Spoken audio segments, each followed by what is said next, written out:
Have you ever driven through Indiana and felt nothing? Not boredom, not beauty, just sheer space? Mile after mile of quiet fields, small towns you pass through in seconds, and a strange sense that something's missing. Compared to the bustle of Chicago, the lakeside towns of Michigan, or even the vibrant mid-sized cities scattered across Ohio and Wisconsin, Indiana stands out. Not for what it has, but for what it lacks. Why is that? Why does Indiana feel so empty compared to its Great Lakes siblings? Buckle up, because today we're digging into the hidden forces, economic, geographic, and historical, that have shaped Indiana into one of the most spacious yet sparsely populated feeling states in the Midwest. If you love deep dives into overlooked places and forgotten trends, make sure to hit that like button and subscribe to the channel. We're pulling back the curtain, and you won't want to miss what's coming next. Let's dive in. One of the most significant reasons Indiana feels emptier than other Great Lakes states is the absence of a dominant, high-density economic hub. Illinois has Chicago, a global city with over 2.6 million residents and a metro population exceeding 9 million, serving as a powerful magnet for business, culture, and population growth. Michigan has Detroit, historically a global center for automobile manufacturing, and while it's declined, its metro area still houses over 4 million people. In contrast, Indiana's largest city, Indianapolis, has a population of around 880,000, with its metro area just above 2 million. Unlike Chicago or Detroit, Indianapolis was founded primarily as a centrally located state capital, rather than an industrial or economic juggernaut. Without a dense urban core driving high-scale economic activity, Indiana's population is more spread out across smaller towns and rural areas, reducing the overall sense of density seen in other Great Lakes states. While states like Illinois, Michigan, and Ohio have multiple urban centers, Chicago, Detroit, Grand Rapids, Cleveland, and Columbus, Indiana is relatively centralized around just one, Indianapolis. The rest of Indiana's cities, such as Fort Wayne, population approximately 270,000, and Evansville, approximately 117,000, are modest in size and lack the infrastructure or economic engines to attract large-scale migration or retain younger populations. In contrast, Ohio has multiple mid-sized cities with vibrant economies and cultural offerings, helping to evenly distribute population and density. This disparity limits Indiana's urban appeal. Without a network of robust cities offering jobs, entertainment, and services, people are more likely to either concentrate in Indianapolis or move out of state entirely. The result is large swaths of underutilized rural or semi-rural land, contributing to the impression that Indiana is more empty than its neighbors, despite having a comparable total area. Indiana's economy is heavily reliant on manufacturing, more so than any other Great Lakes state. According to the Bureau of Economic Analysis, manufacturing accounts for nearly 27% of Indiana's GDP, the highest in the nation. While this specialization can be beneficial, it also makes Indiana more vulnerable to economic shifts and automation. As factories close or reduce workforce needs due to technological advancements, towns that were once bustling manufacturing hubs like Gary and Anderson have seen steep declines in population and economic activity. This trend has led to shrinking towns and a lack of new development in many areas. In contrast, states like Illinois and Minnesota have diversified more successfully into technology, healthcare, and finance sectors, creating resilient job markets and drawing in more residents. Indiana's economic over-reliance on an industry in decline has contributed significantly to its stagnant population growth and the impression of emptiness across much of the state. Indiana struggles with a well-documented brain drain, where educated young people leave the state after college in search of better job opportunities, more vibrant urban environments, or higher wages. According to a 2020 report by the Indiana Commission for Higher Education, only 57% of Indiana's college graduates remain in the state after graduation. This is significantly lower than in states like Minnesota or Wisconsin, where stronger regional economies and urban amenities retain more young professionals. Cities like Chicago, Minneapolis, and Columbus offer better career networks and cultural experiences, pulling talent away from Indiana. The result is a cycle where areas fail to develop due to a lack of human capital, which in turn causes further outmigration. This demographic shift means fewer people to support local economies, less demand for housing and services, and ultimately more underutilized space, particularly in rural or post-industrial towns that once thrived on younger working populations. A large proportion of Indiana's land is dedicated to agriculture. More than 80% of the state's land is farmland, according to the USDA. While this supports Indiana's role as a leading corn and soybean producer, it also means that much of the state remains sparsely populated by design. Rural counties like Benton, Warren, and White have population densities under 50 people per square mile, a stark contrast to urban counties in neighboring states. Unlike Michigan or Wisconsin, which have large recreational areas drawing tourists and seasonal residents, Indiana's countryside is functional rather than recreational, often passed through rather than settled in. This wide agricultural spread not only limits residential development, but also contributes to the state's overall emptier feel.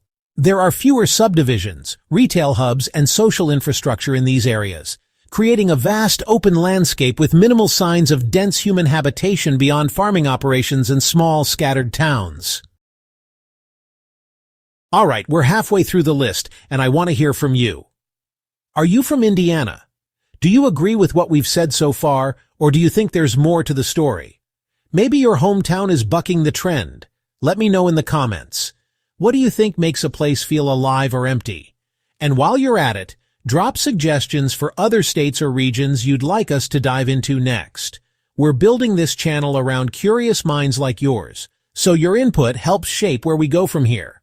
If you're enjoying this breakdown, please tap that like button and subscribe.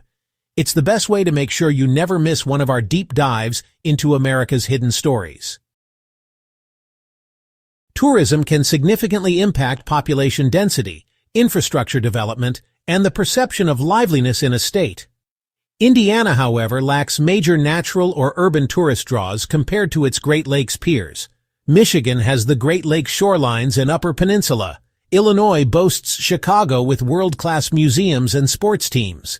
Wisconsin has the Dells and scenic lake regions. Ohio features the Rock and Roll Hall of Fame and major amusement parks like Cedar Point. Indiana's top attractions, such as the Indianapolis Motor Speedway or the Indiana Dunes, while notable, do not draw consistent year-round crowds at the same scale.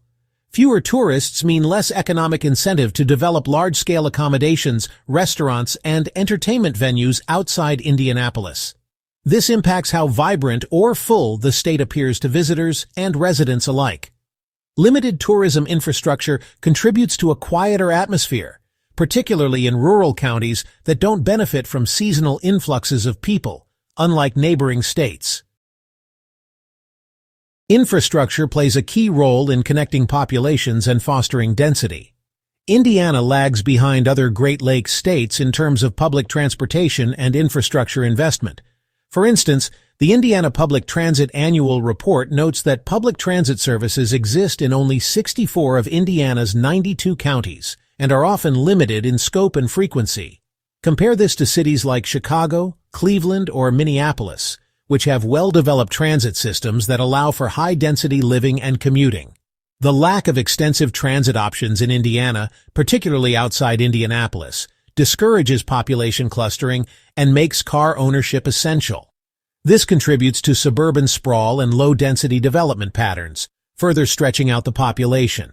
It also limits mobility for those without access to vehicles, reducing access to jobs and services.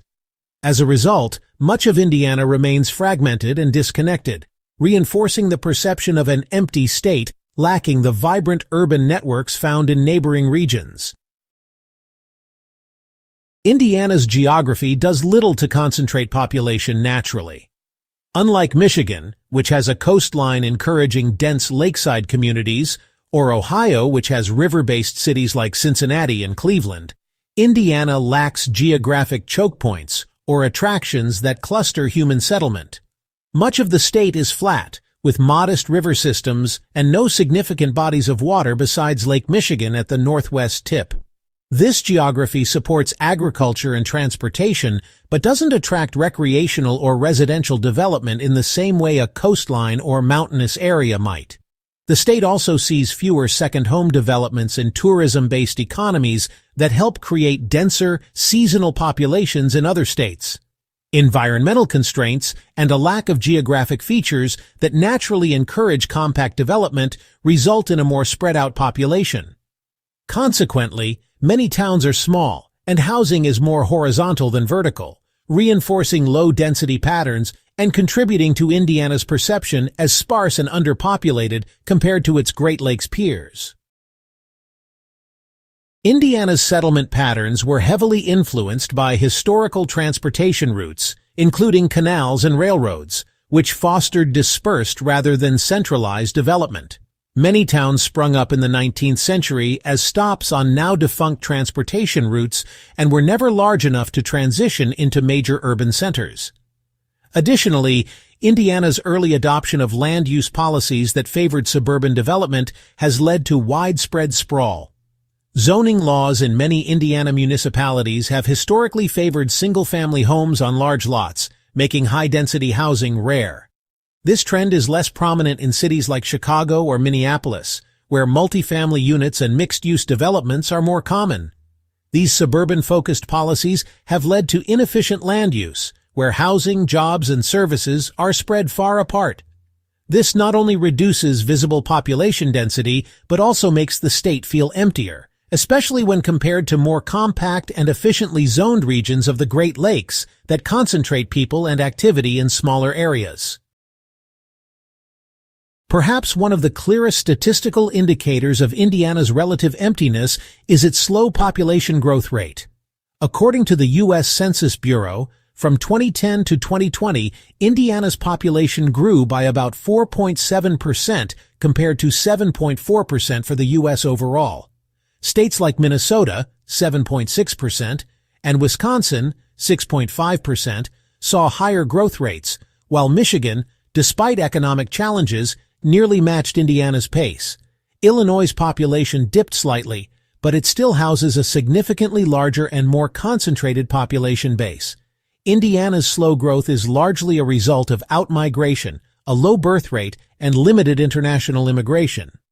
With fewer people moving in and many younger residents moving out, population stagnation leads to underutilized infrastructure and housing in certain areas. Towns that once had thriving schools and downtowns now face closures and vacancies. This stagnation doesn't just reflect economic or demographic issues. It creates a lasting impression of emptiness that sets Indiana apart from its more vibrant Great Lakes neighbors. So there you have it.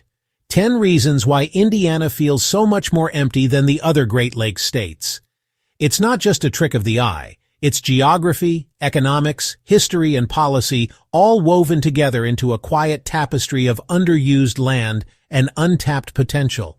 But maybe emptiness isn't always a bad thing. Maybe there's something peaceful, even powerful about space to breathe. Still, we can't ignore the challenges this presents for growth, culture, and opportunity. If this video made you think differently about Indiana, or about your own home state, consider sharing it with someone who'd appreciate the conversation. And if you haven't already, hit that like button and subscribe. Thanks for watching, and until next time, keep asking questions.